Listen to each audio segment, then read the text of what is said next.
Rome wasn't built in a day, but there are some things that it seems historians have built into their descriptions of ancient Rome that simply don't make sense. Like how everyone was fighting in the Roman Colosseum, or how everything smelled like trash.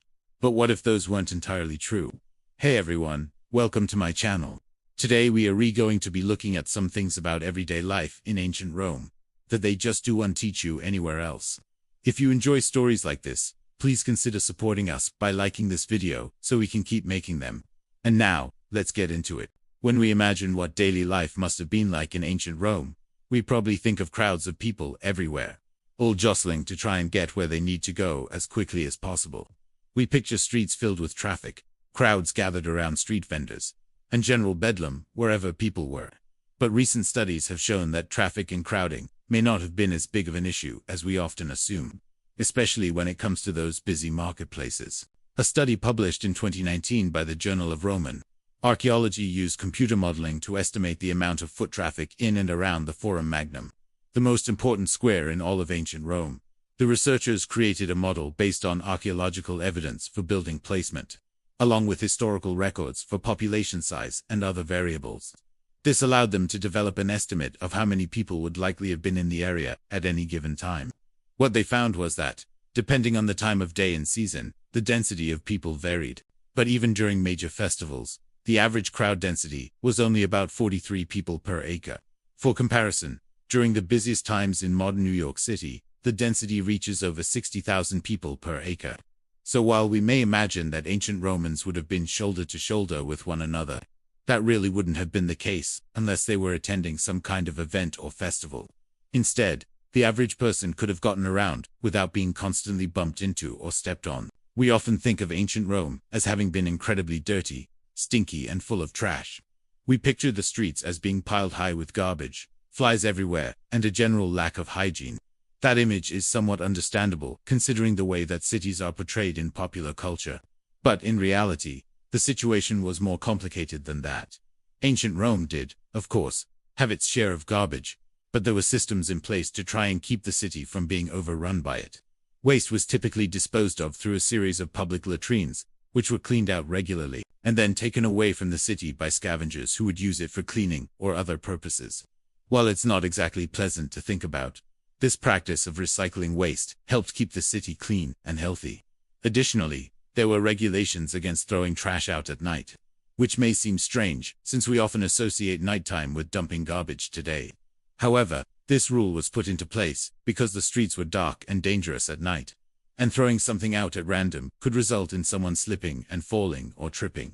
The streets might not have always smelled like roses, but they also weren't the cesspool that popular culture would have you believe.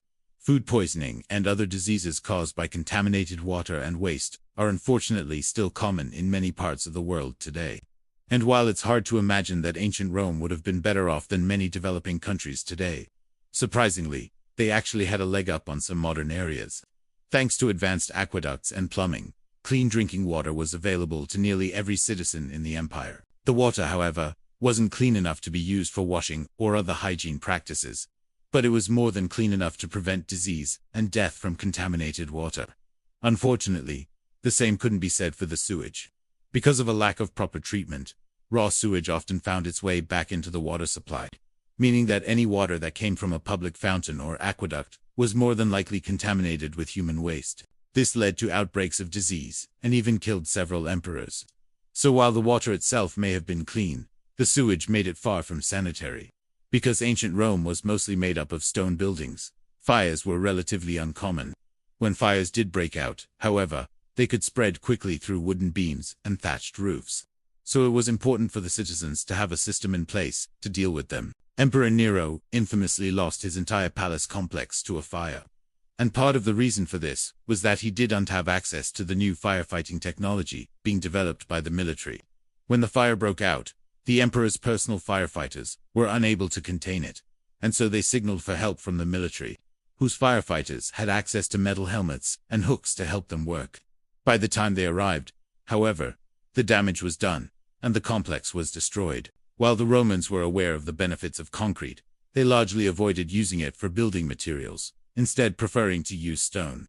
Concrete was primarily used for things like roads and bridges, rather than for constructing homes or other buildings. One of the reasons for this was that concrete was viewed as something cheap and ugly, suited to the construction of roads and other infrastructure, but inappropriate for use in nice buildings. Another reason was that concrete would often be made from a mixture of ingredients that were difficult to acquire, such as rare rocks and lime, which could cause issues if the mixture didn't cure properly. Of course, we now know that these issues could be remedied with proper additives and techniques, but those weren't available at the time. Another thing that ancient Romans did that we don't often think about is eat dinner in silence. In fact, conversation at the dinner table was seen as rude and disrespectful, and so families would often eat in complete quiet. It wasn't until the end of the meal that the host would give a speech thanking the gods for the food and the guests for coming. After that, the meal would continue with more somber conversation until it was finished. If this sounds a bit uncomfortable, it's because it kind of is. Most of us are used to eating in a much more casual atmosphere, and the idea of sitting quietly while someone else talks is usually reserved for very formal occasions. In ancient Rome, however, this was just a part of everyday life. Slaves would serve the food, while the family members sat in a semicircle and ate in silence. Each person focused on their own thoughts and the food in front of them. It wasn't until the end of the meal that they would break their silence. Most people think of ancient Rome as being hot and sunny, and for the most part, that is true.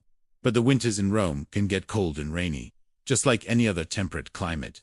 In fact, the weather in Rome has actually changed a lot over the past 2,000 years. The ancient city experienced relatively mild temperatures and regular rainfall, which made it easy for the aqueducts to provide the city with fresh water. However, since then, Rome has become much hotter and drier, which has caused problems for the city's water supply and other infrastructure. This changing climate has had a major impact on the city's history and has even affected the way that archaeologists study it. One of the biggest challenges facing archaeologists in Rome is that the soil has become so dry and compacted that it is almost impossible to dig through it. This means that they have to rely on old maps and other documents to find the remains of buildings and other structures. One of the most enduring images of ancient Rome is the Roman Colosseum, which has become synonymous with the brutality and violence of the empire. If you've ever seen the movie Gladiator, then you already know that it was here where Maximus and co. spent a lot of their time killing each other. But what if that wasn't entirely accurate? While the Colosseum was indeed used for executions and other violent events, it was also used for a variety of other purposes, including animal hunts, theatrical performances, and even naval battles. In fact, there was so much more to the Colosseum than just the fights that took place inside it. It was also a symbol of power and wealth, and it played a major role in Roman politics and society. So while we may think of the Colosseum as being the home of gladiatorial combat, it was actually much more than that. As I'm sure you've noticed, there's a lot about ancient Rome that popular culture doesn't tell us. From the traffic to the sanitation to the food, there's a lot that modern life has made us forget. Hopefully, though, we've been able to shed a new light on some of these topics and give you a better understanding of what life was really like in the heart of the Roman Empire. Have you learned anything new today? Let me know in the comments below. And while you're down there, please remember to hit that like button. As always, thanks for watching.